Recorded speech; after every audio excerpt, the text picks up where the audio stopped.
Bismillahirrahmanirrahim. Assalamualaikum warahmatullahi wabarakatuh. Alhamdulillahirabbil alamin wassalatu wassalamu ala sayyidina Muhammad wa ala alihi washabihi ajmain. Rabbi zidni ilma, Allahumma anfa'ni bima 'allamtani wa 'allimni ma yanfa'uni warzuqni ilman yanfa'uni. Dipancarkan dari Jalan Masjid Silaturahim nomor 36 Kalimanggis Cibubur Bekasi, Radio Silaturahim dan Rasil Visual untuk Islam yang satu. Ikhwan ahwat yang dirahmati Allah SWT, pendengar setia Radio Silaturahim dimanapun Anda berada, semoga kabar Anda di malam hari ini dalam keadaan sehat walafiat. Senang sekali di malam hari ini saya Angga Aminuddin ditemani oleh Muhammad Fahri dan juga Ahmad Robi dapat kembali menyapa Anda dimanapun Anda berada. Anda yang berada di daerah Batam dan sekitarnya yang mendengarkan kami melalui Radio Sela FM, ataupun Anda yang berada di daerah Semarang yang bisa mendengarkan kami melalui Radio Rasil Semarang, Anda yang berada di daerah Sukabumi melalui Radio Latansa, ataupun dimanapun Anda berada yang dapat mengakses siaran kami melalui siaran streaming Rasil di www.radiosilaturahim.com, dan Anda juga bisa menyaksikan siaran kami live di YouTube channel Rasil TV.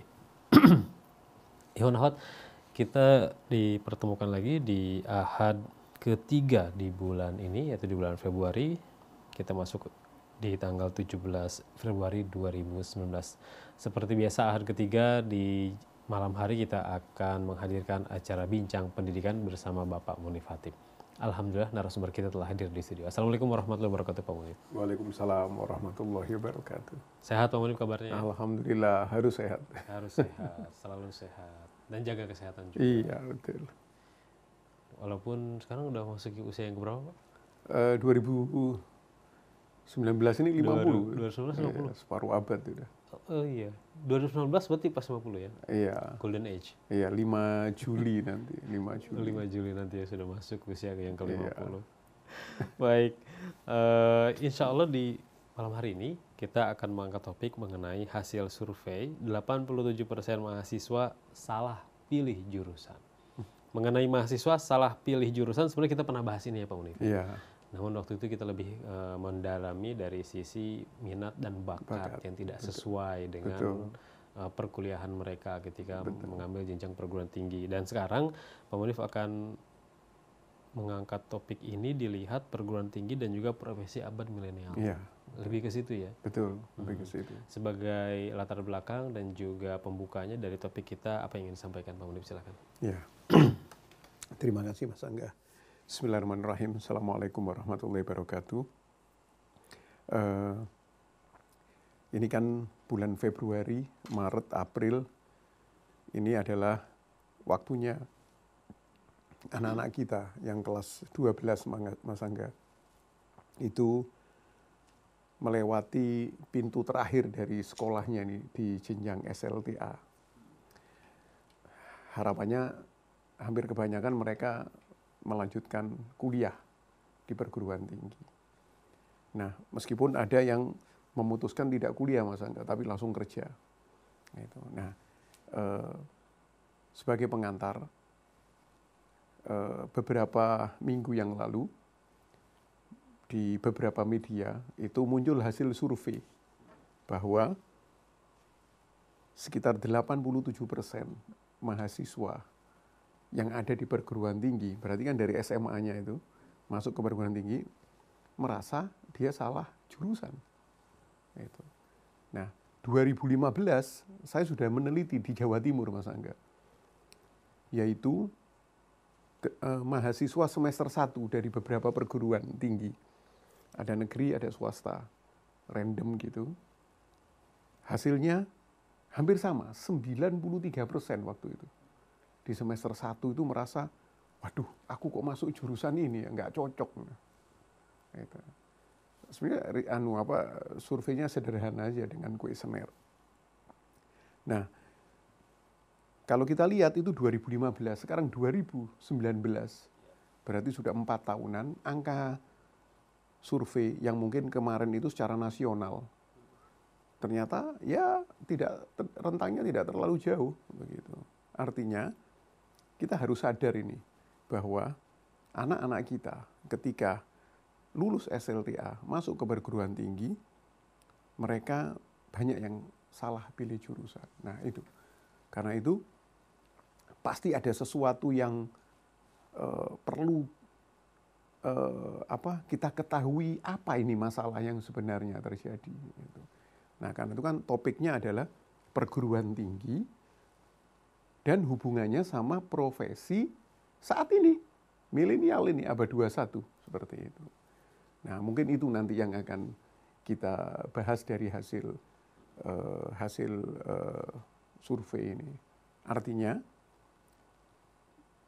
pertama, anak-anak SMA kita, saya pikir masih kabur tentang makhluk yang namanya perguruan tinggi. Gitu. Kalau sudah tidak kabur misalkan, insya Allah mereka tidak salah pilih. Gitu.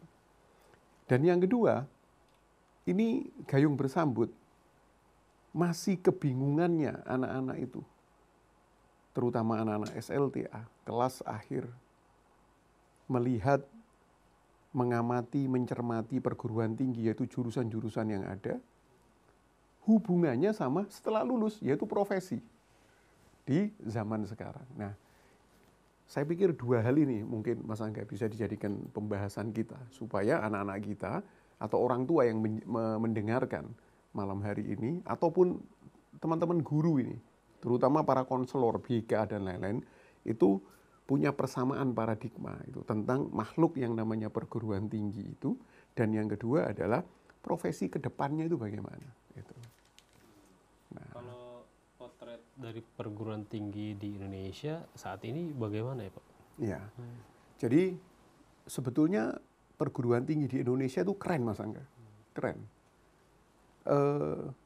Kemarin saya membaca berita di media, Kemendikti itu menantang untuk perguruan tinggi Indonesia itu masuk ke ranking 100 besar dunia. Jadi perguruan tinggi kita itu sebetulnya keren. Tidak semua Mas Angga. Dalam salah satu data, total jumlah perguruan tinggi kita itu negeri, swasta, yang sekolah tinggi, yang akademi dan lain itu 4.000-an Mas Angga. Bayangkan, banyak sekali, 4.000-an. Nah, mereka itu terbagi menjadi beberapa kelas, tergantung siapa ini provider yang menelitinya, gitu. Yang baik, gitu, yang menengah, dan yang kurang baik lah, seperti itu. Nah, cuman kalau menurut saya, dengan apa tadi pertanyaan Mas Angga, sebenarnya perguruan tinggi untuk di Indonesia itu, kalau dibandingkan dengan perguruan tinggi yang ada di luar negeri, itu rentangnya bagaimana? Nah, itu mungkin kita bisa katakan kualitas. Nah, kalau menurut saya, perguruan tinggi di Indonesia, baik negeri maupun swasta, masih banyak yang kurang berani melakukan inisiatif, terobosan-terobosan, inovasi, untuk apa? Untuk menyelaraskan ini antara kebutuhan abad milenial dengan sumber daya manusianya yang ada. Nah, kalau boleh jujur, sangat kurang kita inovasinya. Gitu. Saya kasih contoh satu perguruan tinggi yang dahsyat sekali inovasinya. Dan ini saya terlibat Mas Angga, yaitu dari Nagoya University. Jepang. Nah, ya Jepang, di kota Nagoya. Nah, untuk S2 Mas Angga, mereka itu punya inovasi, yaitu menyelesaikan mahasiswanya S2 itu 2 tahun. Tahun pertama itu langsung ke negara-negara yang menurut mereka punya sumber problem. Jadi negara-negara yang problem-problem utama dari sebuah bangsa itu masih ada di situ. Dia katakan itu source, negara sumber problem di situ. Lalu apa yang mereka lakukan di negara itu? Mereka melihat penyebab masalahnya apa, mengidentifikasikan dan lain-lain, lalu mereka bawa pulang masalah-masalah itu di tahun kedua ke Nagoya University untuk bagaimana cara menyelesaikan di situ. Nah, nama program S2-nya Well-being in Asia. Bayangkan Mas Angga. Well-being in Asia. Wow. Dan salah satu negara tujuannya adalah Indonesia. Ya, waktu itu di kota Surabaya dan sekitarnya. Karena kantor saya jadi counterpart dari Nagoya University itu. Ada 14 mahasiswa pasca sarjana dengan 3 profesor. Itu mereka mengunjungi dengan melihat basic problem ini apa. Gitu. Macam-macam, masa nggak ada yang ke pendidikan, ada yang kedokteran, gitu. Ada yang pertanian dan lain-lain. Nah, mereka meneliti kemudian mereka bawa pulang itu. Nah, ini kan inovasi yang dahsyat sekali. Gitu. Mereka khawatir gitu, Jepang ini basic problemnya sudah selesai di sana. Banjir itu sudah minim masalahnya. Sampah sudah tidak ada sama sekali. Itu kan basic problem ya, macet sudah tidak ada. Kalau kita kan masih banyak macet, banjir. Gitu. Tapi mereka itu masih tetap belajar. Ini kan di negara Jepang, apakah solusi yang sudah diterapkan di negara Jepang ini bisa juga dijadikan solusi di negara-negara yang lain. Nah, itu mereka inovasinya seperti negara berkemajuan gitu ya. Betul. Jadi ini yang saya lihat masih ada jarak. Nah, kita kurang berani melakukan inovasi itu. Nah, lalu yang kedua, inovasi dalam hal teknologi, Mas. Teknologi. Nah, ini sudah masuk tahun kedua. Kemendikti itu, Mas Angga, mendatangi perguruan tinggi negeri swasta segitu banyak untuk mempopulerkan, memasyarakatkan satu pendekatan pengajaran di kampus namanya blended learning.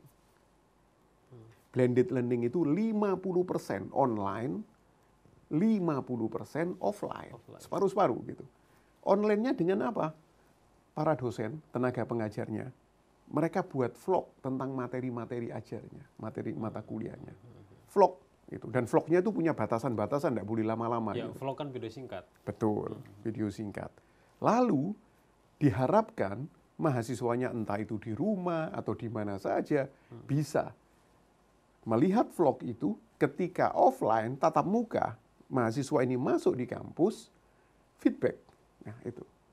Jadi dosennya sudah menyiapkan bahan-bahan diskusi yang itu susah sekali sama mahasiswa akan dibahas kalau nggak ngelihat vlognya. Seperti itu. Nah, ini keren blended learning.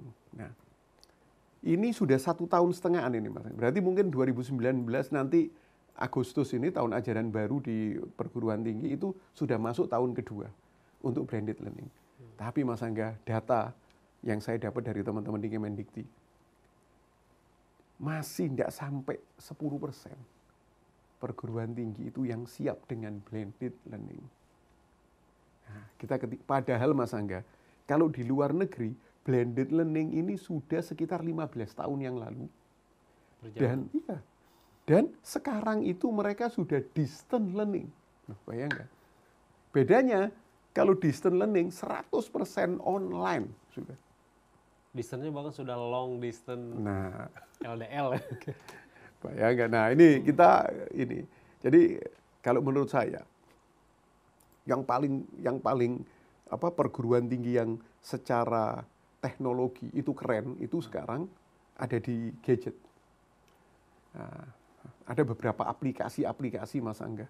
Saya selalu coba kepingin belajar ini, kepingin belajar itu dari Play Store. Online. Online. Dan mereka hubungin Mas Angga sampai dari Amerika menghubungi saya. Itu MIT itu sudah ada di mana.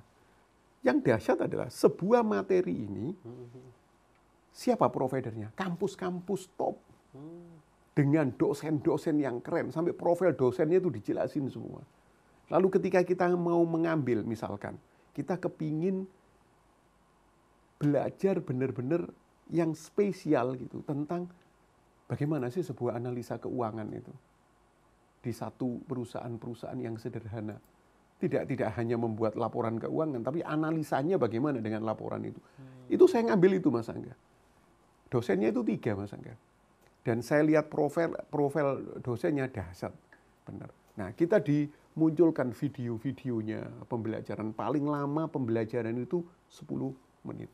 Paling lama. Nah, ketika saya lihat, para dosen ini dari kampus mana? Kampus top-top dunia, Mas Angga. Nah, jadi itu yang sekarang terjadi. Nah, Bayangkan Mas Angga, anak-anak kita lulusan SLTA itu mestinya sah-sah saja untuk bisa masuk ke situ. Apakah ada ijazahnya? Ada Mas Angga. Ada ya? Ada. Jadi kalau para peserta ini butuh ijazah, dia berikan dari ijazahnya. Nah, jadi itu yang berkaitan dengan gadget. Nah, sebelum itu distance learning yang tadi saya katakan. Sebelum distance learning, blended learning. Jadi itu tahapannya, lantainya. Lantai 1 itu klasikal. Universitas tradisional itu. Mahasiswanya datang, dosennya datang, terus tatap muka, bla bla bla, dosennya ceramah, mahasiswanya sampai ngantuk pulang gitu. Terus seperti itu klasikal. Lantai 2-nya adalah blended learning, dibagi 50% on, 50% offline. Gitu. Lalu ke atas itu distance learning, sudah pakai 100%. Online. Dan sekarang kalau distance learning kita masih harus ada di laptop. Tapi sekarang di gadget. Bayangkan. Dan satu mata kuliah itu bisa digarap oleh beberapa university dan dosen-dosen yang keren. Praktis Mas Angga gitu. Saya berapa kali dapat ilmu-ilmu yang dahsyat yang mungkin saya susah mendapatkan di sini, tapi dengan gadget university ini. Nah, itu Mas Angga, itulah perguruan tinggi abad 21. Nah, kalau Mas Angga tanya bagaimana sih perguruan tinggi di Indonesia? Nah, kita kalah startnya itu di situ. Kalah start di situ. Ya. Itu dilihat dari perkembangan dan dibandingkan dengan negara-negara lain. Betul. Lalu potret perguruan tinggi di Indonesia juga saya ingin tanyakan mengenai jurusan-jurusan yang dikatakan jurusan favorit ya. Lalu jurusan yang sepi peminat gitu. Betul. Ya. Lalu jurusan yang sebenarnya hidup segan mati tak mau tapi masih ada gitu ya. Nah, ini gambarannya gimana di Indonesia nih Pak Munif? Karena ada satu berita juga di tahun lalu ini. Jadi ada satu portal online saya kutip 13 daftar jurusan yang sepi peminat di tahun 2018. Ini kemarin ya. Ada 13 jurusan loh, bayangkan Pak Munif. Salah satunya yang nomor 1 adalah ini, administrasi negara. Paling sepi peminat. Jadi saya setiap tahun Mas Angga itu mengupdate jumlah jurusan yang ada di perguruan tinggi di Indonesia. Nah, 2019 belum, karena tahun ini masih berjalan. 2018 itu jumlah totalnya 214 jurusan. Ya. Bayangkan, 214 jurusan. Nah, kalau Mas Angga dapat data 13 jurusan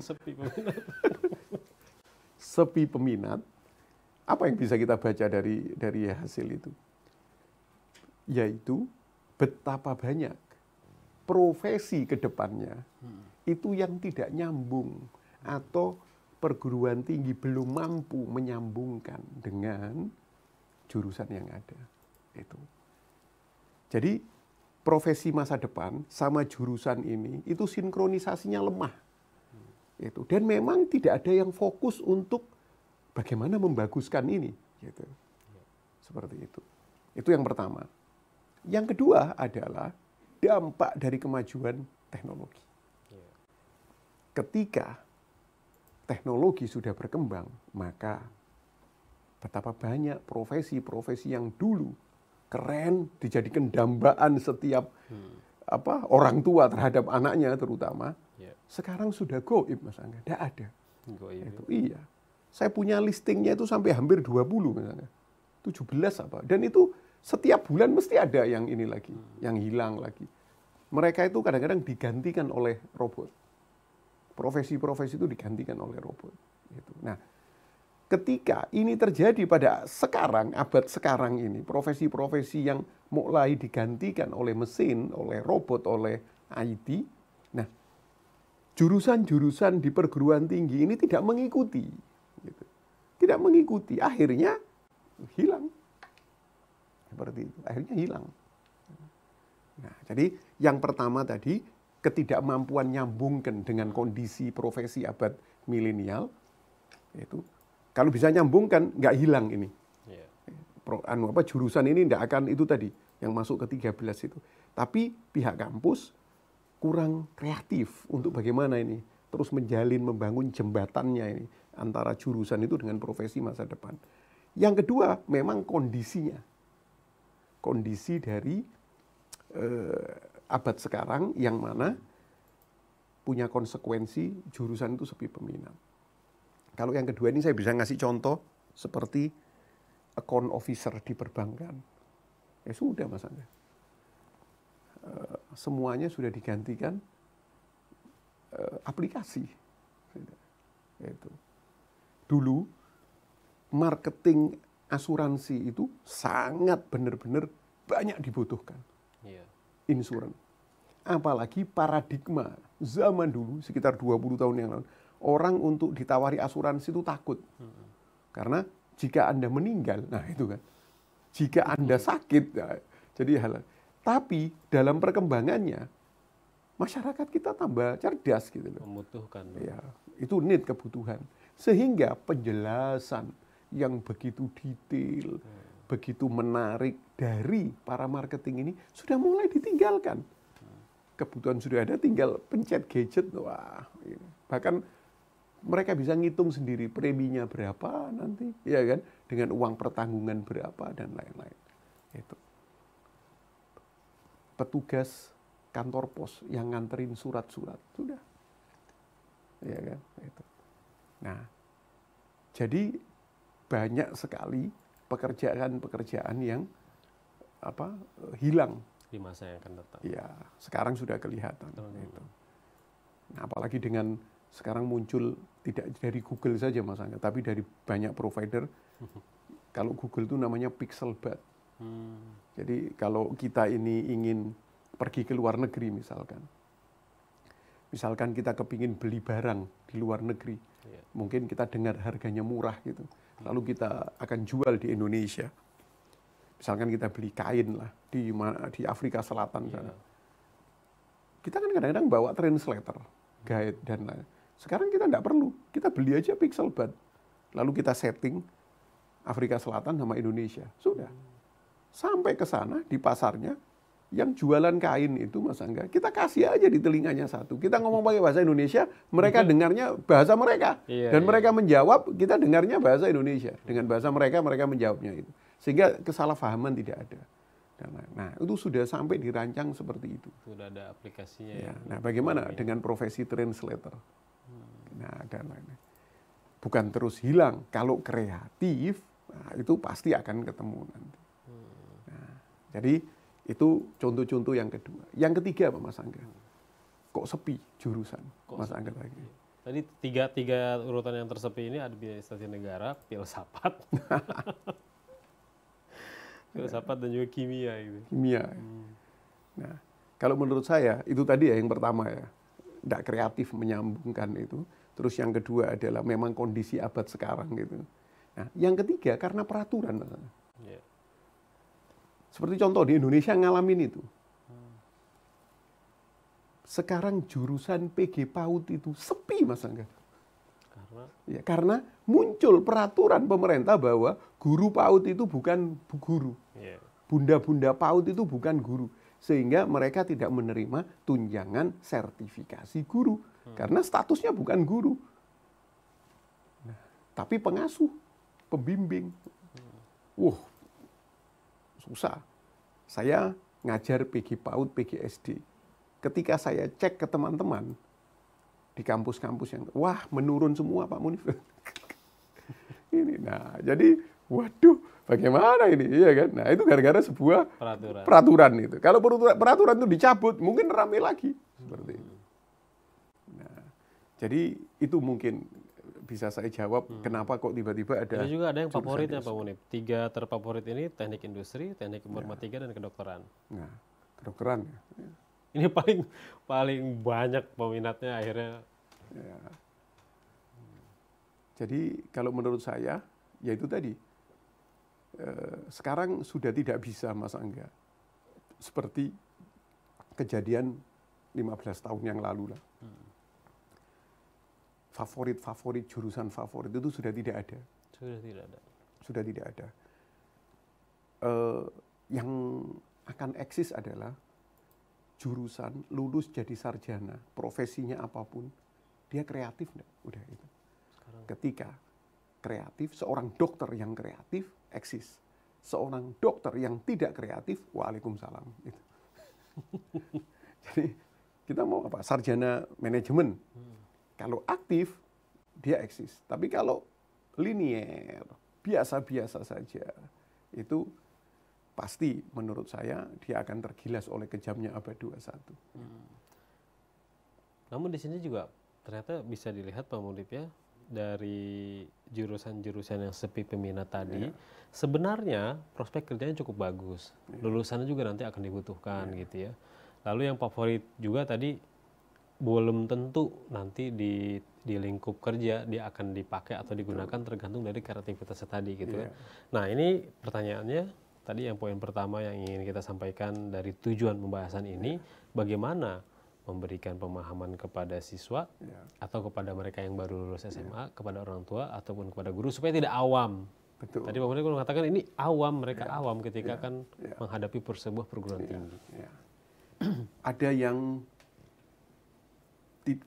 menurut saya tidak maksimal dilakukan oleh sekolah-sekolah tingkat SLTA, yaitu menjelaskan berbagai jurusan yang ada pada saat ini yang ada di perguruan tingginya. Maksudnya menjelaskan itu bukan cuman ini jurusan ini enggak, tapi prospek 5 tahun ke depannya bagaimana jurusan ini. Gitu.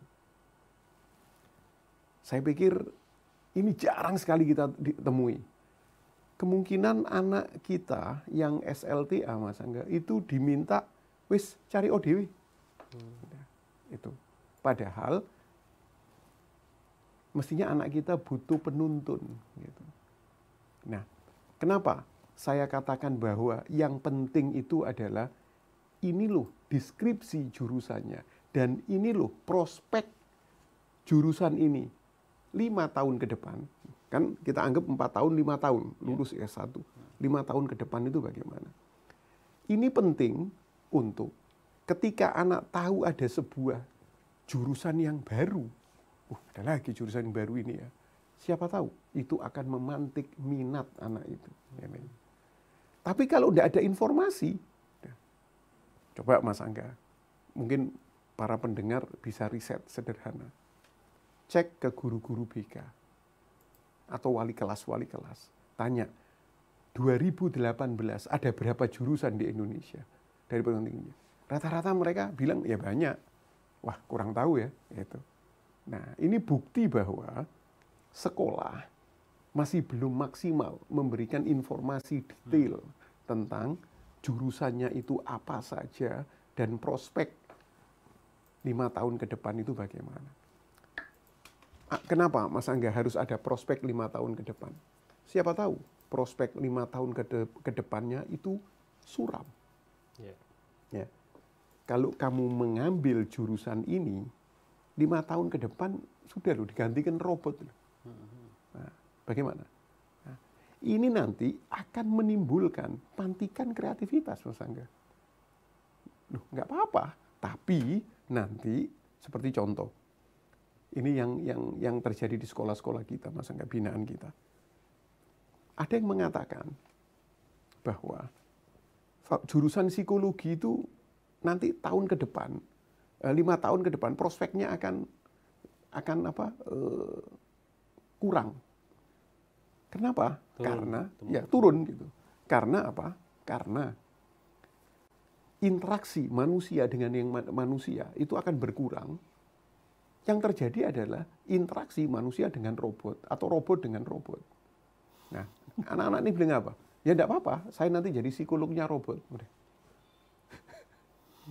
Jadi psikolognya robot juga akan stres. Apalagi ada peralihan manusia sama robot, pasti manusianya stres duluan. Nah, jadi maksud saya memberitahu bahwa ini loh ada jurusan dan ini loh prospek 5 tahun ke depan itu sangat penting untuk anak-anak. Mungkin kelas 11 itu sudah mulai harus. Gitu. Nah, jadi saya menghimbau untuk semua sekolah, kalau bisa Mas Angga, itu punya paket ini untuk diberikan penjelasan kepada anak-anaknya. Itu. Ada yang bilang nanti ke depan jurusan atau lulusan fakultas hukum itu akan sepi pekerjaan. Itu. Tapi ketika dianalisa benar, oh tidak. Akan ada kebijakan. KPK akan ada di setiap kabupaten. Nah, butuh sarjana hukum ya kan macam-macam. Iya, Apakah itu jurusan lagi. pidana, perdata, macam-macam. Iya, Nah, iya. satu saja di Jakarta pusatnya sudah banyak kasusnya, apalagi sampai di setiap kabupaten. Nah, kondisi-kondisi real yang terjadi di negara kita sekarang dan bahkan di dunia itu mestinya menjadi sebuah prospek. Gitu. Lalu apakah total yang disalahkan adalah teman-teman guru yang ada di SMA? Enggak juga, Mas Angga. Perguruan tingginya juga kurang aktif mengenalkan. Nah, jadi ini harus duet gitu. Perguruan tingginya harus mengenalkan. Saya pernah mencoba, Mas Angga, dalam waktu sekitar 1 minggu membuat penelitian di laptop saya sendiri. Saya browsing sebuah website perguruan tinggi, di situ ada fakultas dan jurusan-jurusannya. Saya cari di website itu ada enggak yang membahas tentang prospek jurusan ini untuk masa depan. Ketemu, Pak? Ada. Ada ya? Ada, iya. Cuman dari 50 berapa gitu website, itu paling cuman 10%-nya, 5 yang jelas. Nah, berarti perguruan tinggi apakah itu bisa disebut adminnya, ya kan, atau bagian perencanaannya, ini mestinya juga harus bekerja, memberi informasi lewat websitenya, lewat langsung ke sekolah-sekolah dan lain-lain tentang jurusannya. Nah, kalau anak kita kabur tentang itu, apalagi yang kelas 12, saya khawatir survei 87% itu ya salah satunya disebabkan oleh ini. Itu. Ini kerjasama antara perguruan tinggi dengan sekolah ini cukup penting ya? Sangat. Lalu perkembangannya Pak Muni, memang sudah ada dalam beberapa jurusan perguruan tinggi sudah melakukan kerjasama dengan sekolah. Tapi hanya beberapa jurusan saja. Biasanya misalkan untuk jurusan informatika khusus gitu ya, atau jurusan teknik, mesin, biasanya itu bahkan melibatkan pihak ketiga, yaitu perusahaan. Betul. Gitu biasanya begitu, langsung kontrak di situ. Ini sudah berkembang. Tapi kenapa tidak beragam gitu? Hanya beberapa jurusan saja. Dan tadi yang jurusan favorit aja. Sementara jurusan-jurusan yang lain sebenarnya prospek ke depan itu profesinya cukup terbuka, itu kurang difasilitasi. Iya. Kreativitas jawaban saya. Itu. Kreativitas, Mas Angga. Seperti contoh, Mas Angga ya. Jika perguruan tinggi itu kreatif betul. Boleh saya ngasih contoh real ini, Mas Angga. Yang pertama adalah Mas Angga tadi sebutkan filsafat. Iya. Iya kan, filsafat. Jurusan untuk para pemikir. Jadi kalau saya datang ke satu kampus terus masuk ke fakultas filsafat, mahasiswanya itu rata-rata sama semua, Mas Angga. Samanya Gondrong. Itu? Iya. Iya kan? Terus pandangan matanya itu benar-benar seperti apa ada yang dipikirkan kan seperti apa aja direnungin soalnya. apa aja direnungkan ya. Direnungkan. Hujan direnungin ini apa maknanya. Pemilik Platang juga ya direnungkan. Itu filsafat. Iya. Cuman sebenarnya Mas Angga, kalau kreatif, filsafat ini dahsyat. Ini filsafat ini sebenarnya mengajak orang bagaimana membantu untuk proses berpikir. Apalagi kreatifnya kayak Rocky Gerung ya. Nah, dosen filsafat. Jadi terkenal. sampai ada teman yang ahli filsafat, doktor filsafat, itu memunculkan istilah namanya filsafat terapan. Bayangkan. Jadi yang di kampus-kampus itu filsafat murni. Nah, ini filsafat terapan untuk langsung dipraktekkan. Filsafat praktis. Jadi dalam bentuk logika berpikir. Saya pernah melihat ini, Mas Angga, itu di Finlandia. Untuk kelas TK, saya sudah sering menceritakan ke teman-teman ini. Jadi saya masuk ke sebuah kelas TK loh ini, Mas Angga. Lalu gurunya itu bilang sama muridnya, ayo kita kumpul buat lingkaran gitu, gurunya di tengah gitu. Kemudian gurunya bilang gini, pasang ya telinga kita, coba dengarkan di pintu itu ada suara apa, pintu kelasnya maksudnya. Ada orang ketok-ketok. Suara ketok-ketok, tok-tok. Anak-anak ditanya, oh itu suara orang ketok-ketok. Ayo coba buka. Satu anak lari, dibuka, kosong, tidak ada orang. Nah, langsung diajak kumpulnya. Menurut kalian, tadi itu suara apa? Anak-anak Itu kalau menurut bahasa saya berfilsafat. Itu mungkin ada burung, ya kan? Nabrak pintu, kemudian terbang lagi. Ada manusia super ini, mana semua proses. Semua dibenarkan, tidak ada yang disalahkan dan lain-lain.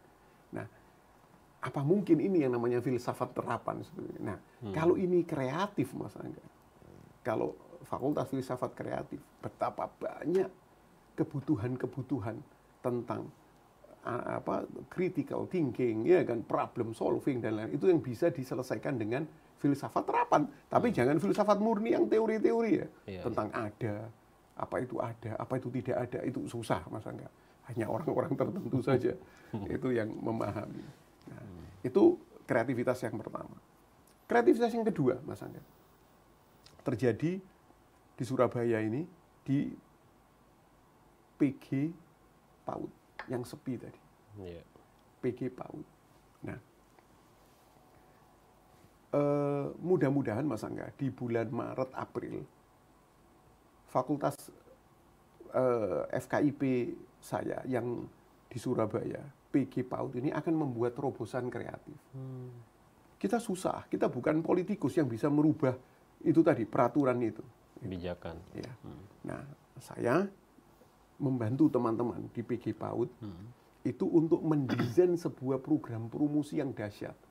Yang mudah-mudahan kalau tidak ada halangan, Maret ini kita launching, Maret April. Yaitu apa? Anak SMA kalau masuk ke fakultas PG PAUD, dia langsung akan menjadi entrepreneur education. Bagaimana?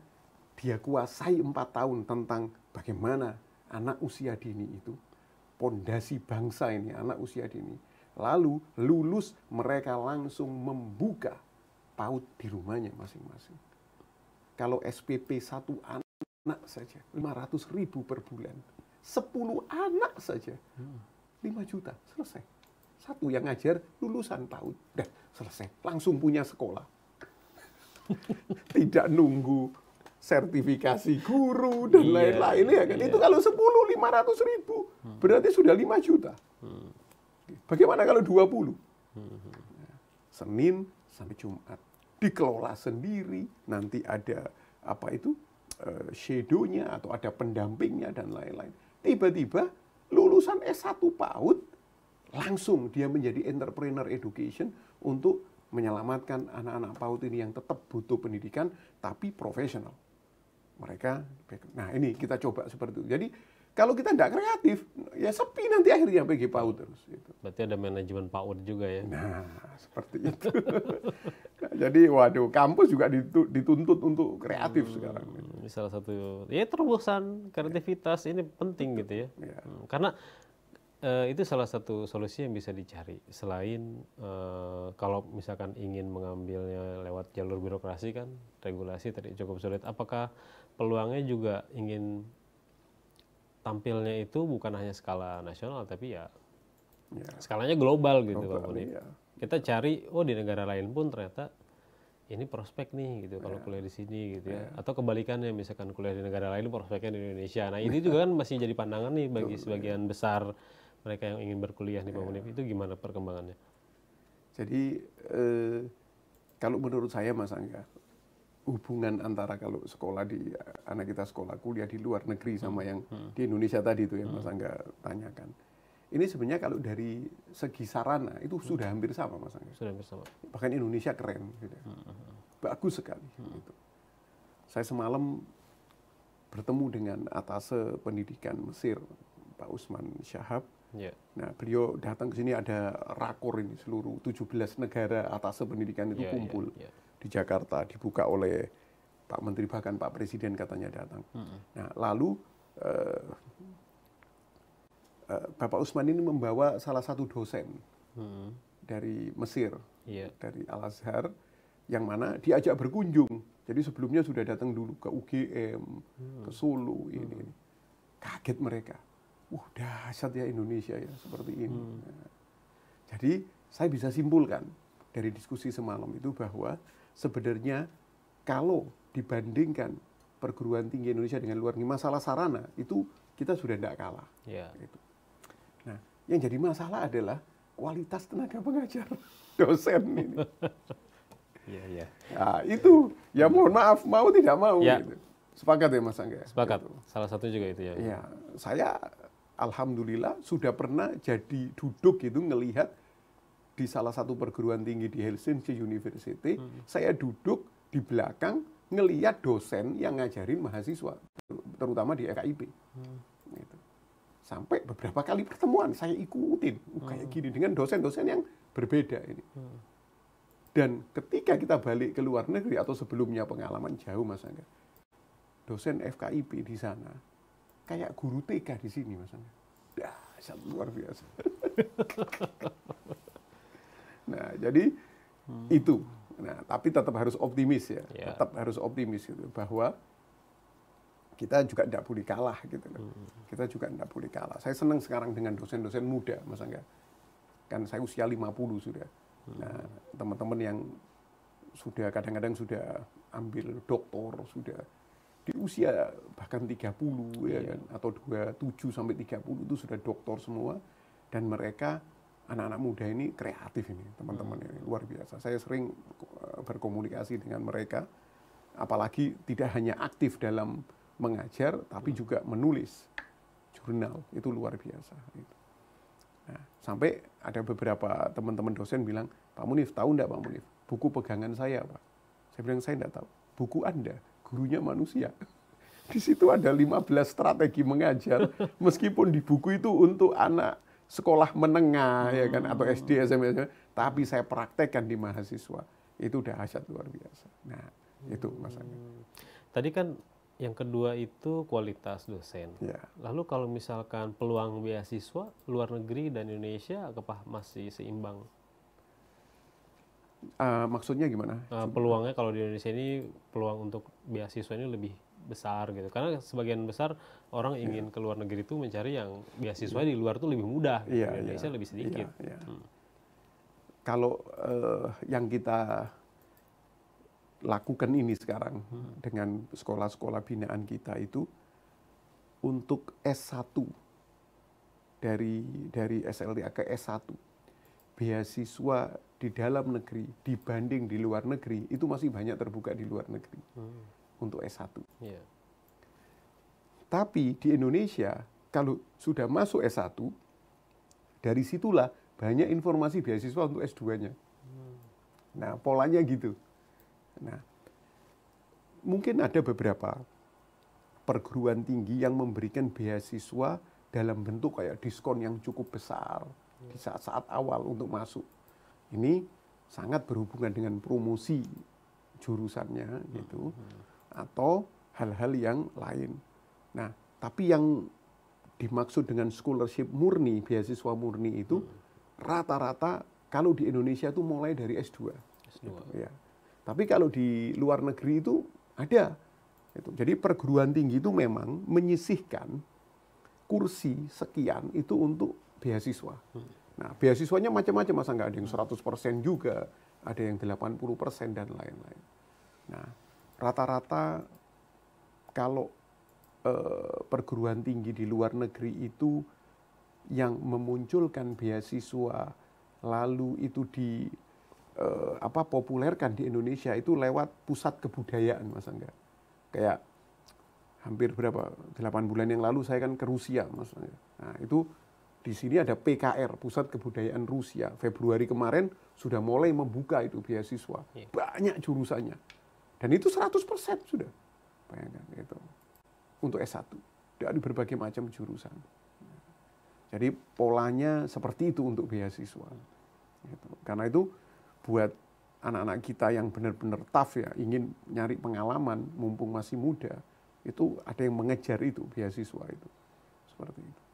Nah, mereka punya harapan nanti bisa nyambung ke S2-nya. Gitu, bisa nyambung ke S2-nya.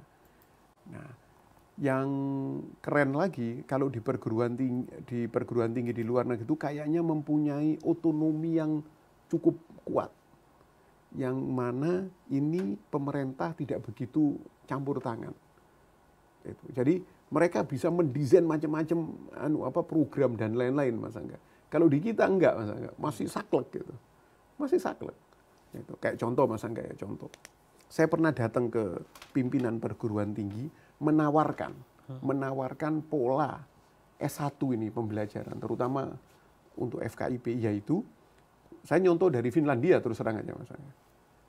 Bisa enggak S1 untuk fakultas keguruan ini selama 4 tahun itu formulanya adalah 70% praktek, 30% baru teori.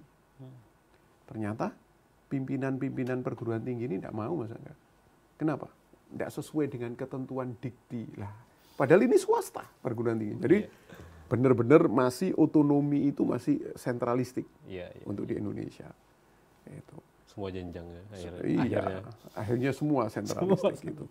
Meskipun di Surabaya ini, di kampus saya diberikan kebebasan Mas Angga untuk mendesain yang 70%, 30% sendiri. Nah ini cukup berani nih ketua yayasannya dan Pak Rektornya ini. Ayo sudah Pak Munif, jadikan kampus ini jadi gurunya manusia, lulus jadi gurunya manusia. Itu. Dan benar ketika saya coba, dahsyat Mas Angga. Saya dapat mata kuliah strategi pembelajaran. Saya lihat bagaimana itu silabusnya. Ini silabus dari tahun ke tahun ini Mas Angga. Saya lihat selama 4 bulan itu hari efektifnya. Jadi 1 semester itu kalau bukan 6 bulan tapi 4 bulan. Apa Mas Angga? Teori behaviorism. Teman-teman yang pasti pernah S1, FKIP pasti ngalamin ini. Teori kognitivism. Teori konstruktivism dan lain-lain. Itu teori-teori sudah selesai. Sampai di lembaran terakhir silabus saya lihat masih itu. Nah, padahal ini mata kuliahnya strategi pembelajaran. Ya udah, saya rubah Mas Angga, saya rubah. Nah, saya bilang sama mahasiswanya, ayo kita buat kesepakatan. Pertemuan pertama ini saya mau kalian untuk kedua ketiga turun ke lapangan. Ini mata kuliahnya namanya strategi pembelajaran. Ya, kalian silakan ngurus admin, silakan ke sekolah-sekolah SD di sekitar sini. Kelas 1 sampai kelas 6. Jumlah mahasiswa saya waktu itu 92 Mas Angga. Kelas A sama kelas B jadi 1. Ini loh instrumennya. Gampang Mas Angga. Saya ingin mahasiswa saya duduk di kelas gitu, lihat guru ngajar sama siswanya, lalu di situ ditulis, ini pakai metode apa? Strategi apa? Wawancara sama gurunya, ini metode apa? Strategi apa? Lihat respon siswanya bagaimana. Dari 92 itu kita bagi Mas Angga di beberapa sekolah di kelas 1 sampai kelas 6. 2 kali pertemuan Mas Angga, itu acaranya. Mereka balik lagi dapat data 95% ternyata strategi yang dipakai ceramah. Nah, setelah itu saya bilang, tuh ini faktanya. Baru materi kuliah saya Mas Angga, bagaimana anak-anak ini bisa menguasai mahasiswa-mahasiswa ini, calon guru ini, sampai 30 strategi pembelajaran. Langsung praktek. Nah, bagaimana dengan teori-teorinya? Baca sendiri di rumah. Dan hasilnya dahsyat Mas Angga. Nah, jadi saya berharap sebenarnya harus ada konektif antara SMA, perguruan tinggi, dan fokus kepada perguruan tingginya benar-benar sekarang sudah bukan sarana yang jadi hal yang utama. Tapi bagaimana kualitas tenaga pengajarnya. Ya sama kan dengan SMA, sama dengan SMP. Ya, saya punya teman di Salatiga Mas Angga. Sekolahnya namanya Lebah Putih. Di hutan kecil gitu, ada barongan, ya sudah di situ. Nggak layak itu nggak bisa diakreditasi Mas Angga. Tapi dahsyatnya kualitas gurunya top, luar biasa. Ketika orang tua mendaftarkan anaknya ke situ, ini tingkat SD. Orang tuanya dulu yang di MOS, di ospek itu orang tuanya. Dan tidak tanggung-tanggung, 10 hari Mas Angga. Jadi biar sama paradigmanya, tidak tanggung-tanggung 10 hari biar sama. Luar biasa. Nah, saya angkat topi nih sama teman-teman yang kreatif seperti ini. Dan itu harus terjadi sampai perguruan tinggi. Itu. Baik, luar biasa. Iwan Ahmad, perguruan tinggi dan profesi abad milenial. Sebenarnya topik kita ini hasil survei menunjukkan 87% mahasiswa salah pilih jurusan. Itu topik kita di malam hari ini. Sebelum kita ke beberapa pertanyaan yang sudah masuk dari pendengar Pak Munif. Iya. Dari pengamatan Pak Munif dan juga interaksi Pak Munif dengan siswa-siswa yang Pak Munif didik gitu ya. Selama ini mereka ketika berkonsultasi kepada Pak Munif ingin memilih jurusan yang akan diambil ketika mereka lulus, itu alasan mereka rata-rata apa sih Pak? Dan berapa banyak alasan mereka gitu? Iya, iya. Ini menarik hasil pertanyaan Mas Angga ini menarik, dan kita susah nyari referensinya Mas Angga. Tapi ketika benar kita itu turun ke lapangan, meminta data ini sama anak-anak, baru akhirnya kelihatan gitu loh. Oh ini tuh alasan-alasan mereka itu. Nah, saya bagi dua dulu Mas Angga. Yang pertama adalah sekolah-sekolah binaan saya itu rata-rata sekolah inklusi Mas Angga. Nah, di situ ada anak berkebutuhan khusus. Ada pertanyaan besar, lulus SLTA ini, seperti di School of Human. Itu kelas 12 sekarang, itu banyak anak berkebutuhan khususnya Mas Angga. Lulus, terus bagaimana? Nah, karena itu kita mohon doanya nih, kita siapkan kayak D1 lah, vokasional itu untuk anak ini gitu.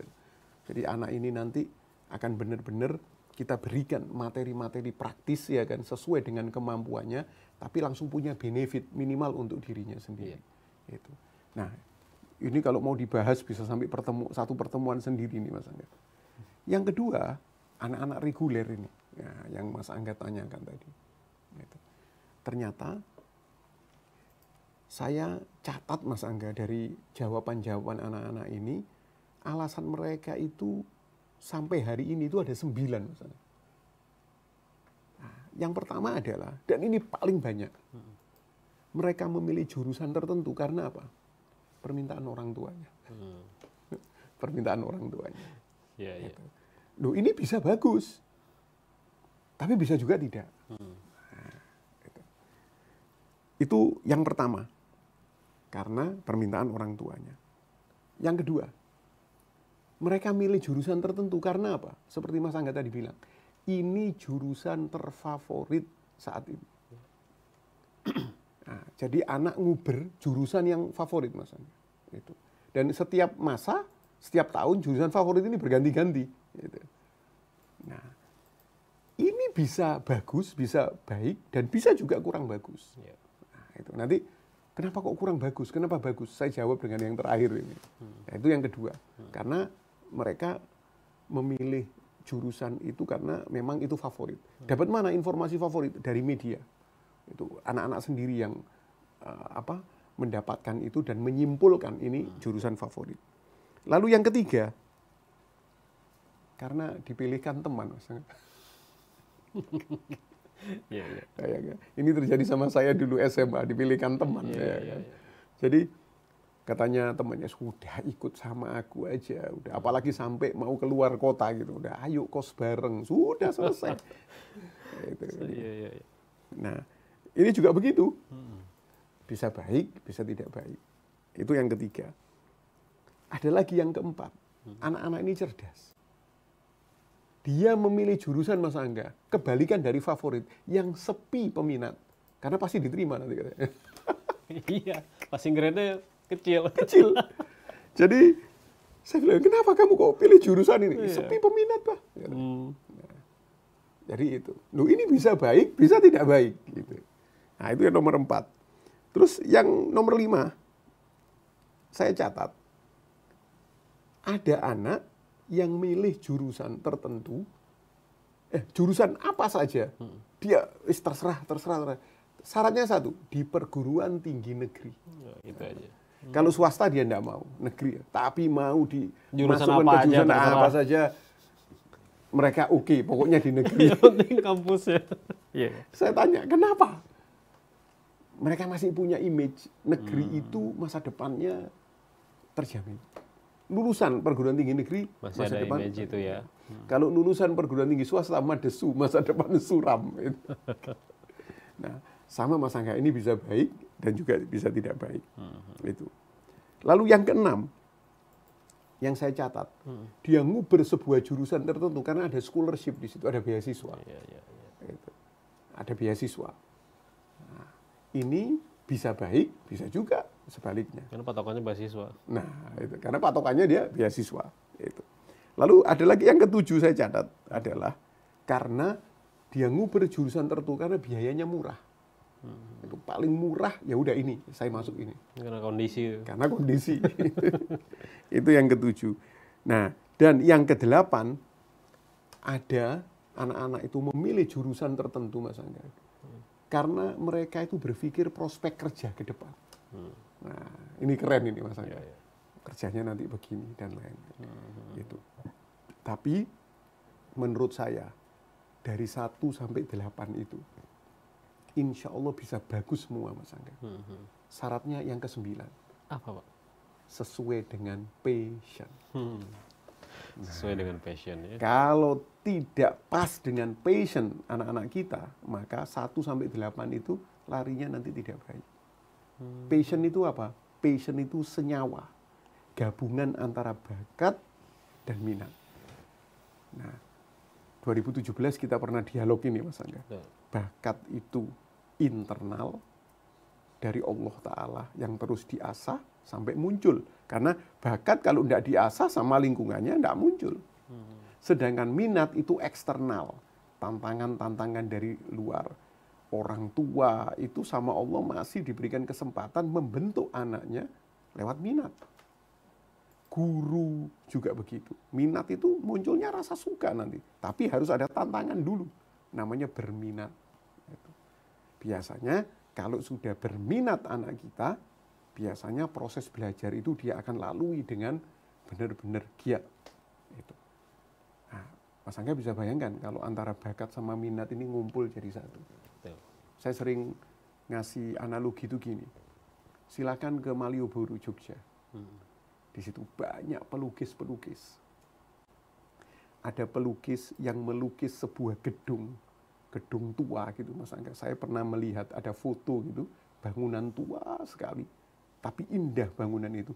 Dilukis dari foto kecil ini menjadi lukisan yang besar. Oleh pelukis di Malioboro ini, nggak pakai penggaris, nggak pakai apa Mas Angga. Sit sudah. Saya melihat dia berbakat. Saya tanya, S1-nya di mana? Oh, saya lulusan SMA, Pak. Menyampur warna itu insting sudah. Dan hasilnya profesional. Tapi di sisi lain, betapa banyak orang-orang yang mendesain gambar eksterior ataupun interior bangunan. Tapi bagus hasilnya, tapi mereka tidak bisa gambar. Loh, kok bisa bagus hasilnya? Profesional, berminat. Pasti ada proses belajar. Kalau narik garis pakai sinus, kosinus, aturan rumus-rumus sudut. Kalau mencampur warna pakai prosentase, dan lain-lain. Nah, hasilnya bagus. Padahal ini terpisah. Yang satu berbakat, satu berminat. Gimana kalau duanya nyampur, Mas Angga? Itu namanya passion. Nah, kalau anak kita memilih jurusan sesuai dengan passionnya, Mas Angga, insya Allah profesional. Ketika dia lulus punya profesi, profesi itu profesional. Jadi kesimpulannya, kalau kita mau menyelamatkan anak kita ini, satu, anak kita merasa tidak salah jurusan, dan yang kedua, lulus profesi milenial itu harus profesional, maka passion ini harus jadi kewajiban utama. Kalau nggak profesional, lewat abad 21 ini, hyper kompetitor sudah. Kompetitornya sekarang sudah hyper lagi. Karena itu kalau tidak profesional, lewat Mas Angga. Nah, sedangkan secara sederhana, apa sih profesional itu? Kalau anak kita punya profesi dokter misalkan, profesional adalah dia berkarya di bidangnya. Atau ada masalah, dia bisa tekun handling problem itu, terus ngatasi. Tapi kalau dua-dua ini tidak ada, Mas Angga, dia jadi dokter yang biasa. Dia jadi ahli ekonomi yang juga biasa juga. Dia jadi guru yang biasa juga. Tapi guru yang profesional adalah dia berkarya di profesinya dan dia bisa handling problem di profesinya. Nah, jadi 1-8 yang kita temukan sama anak-anak itu Mas Angga akan jadi cahaya. Anak-anak kita insya Allah keluar dari 87% yang mahasiswa yang salah jurusan itu kalau ditempelkan passion, gabungan antara bakat dan minat. Itu rahasianya Mas Angga. Luar biasa. Mungkin dulu Pak Munib Ya, alasannya yang nomor 8 kayaknya Pak Munib ya. saya. Karena melihat prospek kerja gitu. Kerja apa ya? Kerja bareng teman tadi. Iya, saya dulu itu gini Mas Angga, kalau ini pengalaman dulu ya. Saya kan SMA Negeri Sidoarjo. Sidoarjo itu panas Mas Angga. Iya. Ya, lalu karena kita ini bingung jurusan apa waktu itu, maka diundi pakai gelas Mas Angga. Gitu. Semuanya Malang. Berarti hanya satu perguruan tinggi di Malang, Iya. negeri, Universitas Brawijaya atau sekarang Universitas UM. Negeri Malang. Itu. Dulu IKIP. Iya, iya. Udah, itu dua itu. Kalau enggak Unibro, IKIP Malang. Sudah. Ketika saya ngambil undian itu, saya masuk Fakultas Hukum Universitas Brawijaya Malang. Zaman saya ada tes Sipenmaru, kok kebetulan yang keterima yang itu. Ya Yang sudah. itu gitu ya. Iya, Luar bayangin. biasa. Dahsyat. Itu jangan sampai terjadi lah. Itu Ya. cukup saya saja. Baik. Pak Munib, kita ke beberapa pertanyaan yang Iya. masuk ya. Ini dari Pak Sukani. Ya. Assalamualaikum warahmatullahi wabarakatuh. Assalamualaikum warahmatullahi wabarakatuh. Pak Munif Hatib, ini pengalaman teman-teman ketika kuliah itu biasanya ya supaya cepat untuk kerja. Ya. Jadi tidak ahli akhirnya. Nah, saya dulu Pak Munif bekerja sambil membantu orang tua, gitu ya. Dan saya kuliah juga sambil bantu orang tua, gitu. Jadi biasanya untuk cepat kerja nih Pak Munif. Iya. Nah, itu catatan sekarang itu juga kayak masih ya. Ya. Jadi sebenarnya lulus sarjana, harapannya itu punya profesi Mas Angga. Dan profesi itu adalah punya dampak income. Orang bilang, kerja. Udah. Kualitas kerja ini kan ada dua Mas Angga. Dia mencari pekerjaan, dia punya profesi, lalu dia mencari pekerjaan sesuai dengan profesinya itu, atau lulus, dia menciptakan lapangan pekerjaan untuk profesinya itu. Nah, mainnya di sini kita. Itu. Jadi, menurut saya dari menjawab pertanyaan Bapak tadi, ya enggak apa-apa, kuliah untuk nyari kerja enggak apa-apa gitu. Tapi kalau bisa profesional gitu. Kalau enggak salah di ilmu ekonomi itu Mas Angga, ada yang namanya karyawan itu sumbu X gitu. Ada sumbu Y, ada sumbu Z gitu ya kan. Kalau yang X itu pekerja mencari. Tapi kalau Y itu sudah mulai di level manajemen, berpikir, dan kalau Z itu lebih tinggi dari situ, sudah bisa merubah banyak kondisi kelompok bahkan dunia dan lain-lain. Nah, menurut saya bismillahirrahmanirrahim, anak kita kuliah, harapannya cepat lulus, lalu punya profesi, tapi profesional itu tadi. Harapan saya, dia bisa menciptakan lapangan pekerjaan sendiri. Atau, ya minimal ngesup lah. Gitu. Kalau susah, ya enggak apa-apa, kerja. Enggak ada masalah, tapi profesional tetap. Gitu. Nah, akhirnya akan ada sumber income nanti. Nah, itulah. Baik, saya ke SMS selanjutnya, WhatsApp selanjutnya Pak Munif. Ya. Dari Umi Ridho. Assalamualaikum warahmatullahi wabarakatuh. Waalaikumsalam warahmatullahi wabarakatuh. Anak saya sedang menyusun skripsi, tapi sambil mengajar di SD. Nah, apakah menyusun skripsi sembari mengajar itu tidak mengganggu kuliahnya? Karena anak saya sepertinya lebih semangat mengajar daripada kuliah.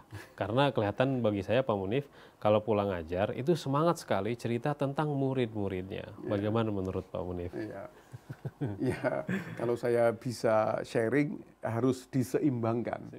Ya, harus diseimbangkan. Nggak apa-apa mengajar, jangan dihilangkan gara-gara skripsi, tapi skripsinya harus punya deadline kapan selesainya. Apalagi tinggal skripsi. Ya, deadline selesainya seperti itu. Nah, jadi apalagi hanya tinggal skripsi ya, seperti itu. Nah, dan saya juga ini di kesempatan ini sama teman-teman dosen ini yang juga membimbing skripsi mahasiswanya. Kalau bisa jangan terlalu dipersulit Mas Angga. Gitu. Jangan terlalu dipersulit gitu. Dan kalau bisa permudahlah. Yang Maksud saya permudah itu begini. Kadang-kadang untuk ketemu dosennya aja susahnya Mas Angga. Itu. Saya di kampus saya dikasih 3 mahasiswa untuk bimbingan skripsi. Saya langsung menolak Mas Angga. Karena apa? Saya ini orangnya mobile. Kesian nanti 3 mahasiswa ini. Iya kan? Mau ketemu enggak bisa. Itu maksud saya. Nah, jadi permudahlah, bantulah terhadap konten-konten skripsinya yang bermakna kayak gitu. Nah, itu. Jadi menjawab pertanyaan tadi, harus seimbang, skripsinya harus diselesaikan dulu gitu. Harus, itu karena kayak ngelewati satu pintu, setelah itu nggak ada pintu yang lain udah itu. Nah, silakan terus bisa ngajar. Gitu. Jangan fokus kepada ngajarnya, akhirnya skripsinya ditinggal, sayang. Gitu. Baik, selanjutnya ini dari Ibu Darman yang berbagi sharing pengalamannya. Assalamualaikum warahmatullahi wabarakatuh. Assalamualaikum. Pak Munif Hatip, hanya ikut berbagi kebahagiaan. Ini alhamdulillah anak saya sekarang sedang KKN. Dan alhamdulillah itu di tempat KKN-nya banyak sekali kegiatan-kegiatan seperti pengajian gitu ya, dan juga praktek sosial seperti praktek memandikan jenazah dan lainnya. Juga bisa mendapatkan ilmunya double-double dan banyak. Nah, Pak Munif, gimana supaya anak itu nanti jurusan apapun, karena anak saya ini ingin jadi guru SD, tapi dia bisa mumpuni di segala bidang, itu bagaimana? Saya ucapkan selamat, karena abad 21 ini, zaman milenial ini dibutuhkan seorang yang punya profesi dengan kualitas multitasking. Gitu. Karena itu saya ucapkan selamat. Seperti yang Toksu kemarin saya pernah cerita. Kita kemarin ke Jepang, guru matematika bisa handling anak berkebutuhan khusus, bayangkan. Guru musik juga begitu. Jadi di sana sekarang guru itu multitasking harus. Gitu. Sudah tidak musim Mas Angga, lulusan PPKN guru, tapi ngajar sosiologi tidak bisa. Yang berkaitan dengan ilmu-ilmu sosial itu sudah tidak musim sekarang gitu loh. Jadi meskipun tidak apa-apa jurusannya PPKN, tapi dia harus multitasking dong. Susah kalau jurusan PPKN harus ngajar kimia fisika memang. Tapi yang serumpun fieldnya itu yang sama sosial, itu mestinya bisa. Nah, dan sekarang dibutuhkan guru-guru seperti itu. Karena itu saya ucapkan selamat tadi. Mudah-mudahan lulus, punya profesi, dan punya kualitas multitasking. Gitu. Guru SD ya. Ini dari dua pertanyaan tadi, guru. Nah, sekarang kalau prospek profesi guru ke depan dalam 4 tahun Pak Munif bagaimana, Pak? Kalau tidak kreatif, goib juga. Goib juga. Salah satu profesi yang hilang. Itu. Jadi dahsyat ini teknologi. Dahsyat sekali. Gitu. Jadi meskipun sosok seorang guru itu tetap dibutuhkan ya Mas Angga ya. Cuman kalau tidak kreatif Mas Angga, kita akan dikalahkan dengan sumber informasi yang lain yang non-human. Contoh apa? Film. Sudah. Dulu saya punya teman, seorang ahli Mas Angga, yang mengatakan begini, kalau anak kita belajar lewat film, yang didapat itu cuma 2, yaitu pengetahuan sama dia keterampilan. Di film itu ditunjukkan keterampilannya, tapi akhlak, afeksi, sikap itu tidak. Tapi sekarang Mas Angga, kayaknya harus dikoreksi ini. Ya. Sebuah film Mas Angga bisa mempengaruhi sikap penontonnya loh Mas Angga. Betul kan? Yeah. Yang asalnya dia benar-benar sama orang tuanya sering melawan dan lain-lain. Tapi ketika nonton sebuah film, di situ ada proses yang humanis antara anak dengan orang tua. Tiba-tiba pulang dari nonton film minta maaf sama orang tuanya. Loh, ada perubahan sikap yang cukup signifikan. Padahal gurunya atau orang tuanya sudah tiap hari memberikan nasihat-nasihat, cuman kenanya adalah film. Nah, menurut saya, sosok guru ini memang tidak akan pernah bisa hilang kalau kreatif. Karena apa? Yang membuat film, sampai 3 kemampuan itu terangkum di sebuah film atau video itu, ya manusia, ya guru. Seperti itu. Nah, jadi apa ya? apa itu bahasa Inggrisnya itu, the man behind the machine. Nah, the man ini masih ada itu guru. Nah, jadi prospek guru optimis ketika kreatif, pesimis ketika tidak kreatif, pasti akan digantikan sumber-sumber yang lain. Gitu. Baik, SMS terakhir dari pendengar di Singapura. Assalamualaikum warahmatullahi wabarakatuh, Pak Munif. Assalamualaikum warahmatullahi wabarakatuh. Sharing saja, saya hamba Allah di Singapura.